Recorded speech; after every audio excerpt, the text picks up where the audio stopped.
اور جدید سائنس جس پر آج ریسرچ کری ہے ایلینز، کہتے ہیں بک آف اینوک میں ایلینز کے بارے میں بھی بتایا گیا تھا۔ ایلینز ہی تو سارے اس بک کے اندر موجود ہیں. یہ جو پورٹلز ہیں، یہ رابطے ہیں، یہ اوپر والی مخلوق ہیں، یہ واچرز آئے کہاں سے تھے؟ کوئی ایسی چیز تو ہوگی نا جو واچرز کو اوپر لے کے جاتی تھی. کوئی ایسے آسمان میں راستے تو ہوں گے نا جس سے فرشتے آتے جاتے ہیں. انہی کا تو ذکر ہے. یہ جو آج پوری دنیا میں امریکہ اور یہ اسرائیل اور یہ سارے یہ سومیرین ٹیبلٹس، ہیموریبین ٹیبلٹس، ارامک ٹیبلٹس، یہ ساری اسی کو تو ڈھونڈ رہے ہیں. اور کس کو ڈھونڈ رہے ہیں؟ کہ ان کو ڈی کوڈ کریں اور یہاں سے راستہ ڈھونڈے. اگر فرض کیا یہ جیت بھی جاتے ہیں، فرض کیا یہ کامیاب بھی ہو جاتے ہیں وہ راستے کھولنے میں، تو اس راستے کا گارڈین کوئی اور ہے. یہ اس راستے سے گزر کے وہاں تک نہیں پہنچ سکتے، کیونکہ وہ پردہ کراس نہیں کر سکتے جس کا ذکر سرور انبیاء صلی اللہ علیہ وسلم نے فرمایا، یا جس کا ذکر بک آف اینوک میں ہے. حضرت ابن عباس کی روایت ہے کہ جب وہ جو ہے وہ رومن بادشاہ نے کچھ سوال بھیجے تو اس میں ایک ذکر اس پردے کا بھی تھا. تو اس کے بارے میں رسالت مآب سرور انبیاء صلی اللہ علیہ وسلم نے حدیث میں بیان کیا ہے، جس کے راوی حضرت عبداللہ ابن عباس ہیں. اور عبداللہ ابن عباس اور دوسرے ہیں عبداللہ ابن مسعود.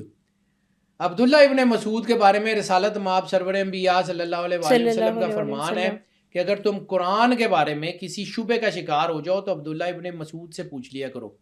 یعنی جس شخص کو رسول اللہ مفسر قرآن کا درجہ دیں، وہ سرور انبیاء صلی اللہ علیہ وآلہ وسلم جس کو کہیں کہ قرآن کا علم اس کے پاس ہے، تو کتنا کا بڑا عالم ہوگا. اور پھر اس کی تشریح کی گئی جو چیزیں ہوں گی وہ کتنی اہم ہوں گی. ہم تو فٹافٹ کہہ دیتے ہیں کہ جی یہ ضعیف ہے، جی یہ فلان ہے. تو ہم تو ذرا، کیونکہ اس وقت ہم پھنس چکے ہیں شیعہ سنی وہابی میں کہ یہ جو شیعوں کے ہیں اور یہ سنیوں کے ہیں. تو بیٹا رسالت مآب سرور انبیاء صلی اللہ علیہ وآلہ وسلم بادشاہ کونین کے 263 سال کے بعد یا 230 سال کے بعد پہلی فقہ ایوالو ہوئی ہے. تو 230 یا 263 سال جب تک کوئی فقہ ہی نہیں تھی، کیا نعوذ باللہ دین ناقص تھا؟ اس وقت دین پورا نہیں تھا، ممکن ہی نہیں. تو پھر یہ فقہ جو آئی تھی نا، یہ اس لیے آئی تھی کہ جو نئی چیزیں آئیں گی نا دنیا میں، بینکنگ سسٹم ہوگا، گاڑیاں لیز پہ لینی ہوں گی، باقی چیزیں ہوں گی، اس کے اوپر رائے دیں. بیسکس آف دا اسلام پہ رائے دینے کے لیے فقہ نہیں بنی تھی. جب فقہ نے اپنی بیسکس کے اوپر تجاوز کرنا شروع کیا تو لڑائیاں ہی ہوں گی نا. دین کی بیسس کیا ہے؟ دیکھو دین کے ستون وہی 5 ہیں، ایسے ہی وہ پریکٹس عبادات کے ستون، نماز روزہ حج زکوٰۃ، توحید، نماز روزہ حج زکوٰۃ، وہ ٹھیک ہے. لیکن جو بیسکس دین کی ہے نا، جو basic foundation of the religion, یا جسے ہم کہتے ہیں اصول دین، ٹھیک ہے، ایک اللہ، نو کمپرومائز، نیور، ٹھیک ہے، ایک رسول سرور انبیاء صلی اللہ علیہ وآلہ وسلم آخری نبی ہیں اور افضل الانبیاء ہیں، ان جیسا کوئی نہیں ہو سکتا، کوئی کمپرومائز نہیں.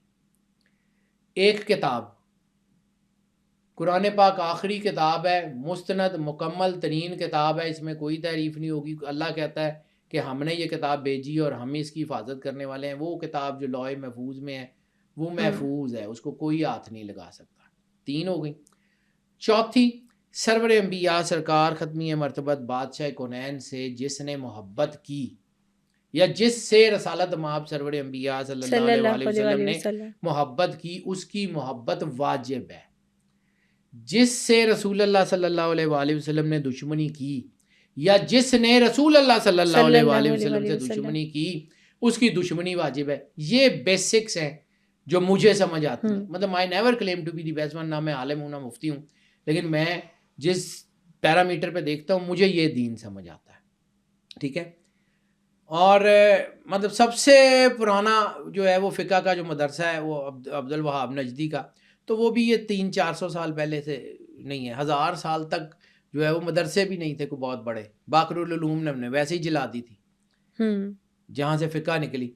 مطلب امام جعفر صادق علیہ الصلوۃ والسلام وہ ہستی ہیں کہ جن کے شاگردوں میں بال واسطہ یا بلا واسطہ امام ابو حنیفہ ہیں، نعمان بن ثابت، احمد بن حنبل ہیں، مالک ہیں، شافی ہیں. کسی طرح یہ چاروں کے چاروں تو انہی کے مقلد ہیں، کسی نہ کسی طرح ان کے استاد یا ان کے استاد کسی نہ کسی طریقے سے یہ جڑے ہوئے باقر العلوم سے. پھر ڈائیورسیفیکیشن، جیسے جیسے دنیا میں تحول ہوتا ہے تو چیزیں ایڈ آنز ہوتی ہیں، ڈائیورس ہوتی نیگیٹیوٹی جاتی ہیں. تو بیٹا پازیٹیوٹی طاقتور ہوتی ہے نا. تو یہ اس کا آئنسٹائن کا لا ہے ایکشن اور ری ایکشن کا، نیوٹن نے بھی اس کے اوپر کام کیا ہوا. Every action action has has an an reaction. Equal and opposite تو اگر ریئیکشن. آپ کے پاس پازیٹیوٹی زیادہ ہوگی نا تو نیگیٹیوٹی بھی اتنا ہی نیگیٹیوٹی زور بھی مارے گی. اتنا ہی زور مارے گی. ٹھیک ہے، یہ نیگیٹیوٹی کا اصل میں رولا ہے جس کی وجہ سے ہم لوگ آپس میں پھٹے ہوئے ہیں. جس دن ہم اکٹھے ہو گئے، بڑا خوبصورت ہے اسلام کا چہرہ، بہت ہی خوبصورت ہے.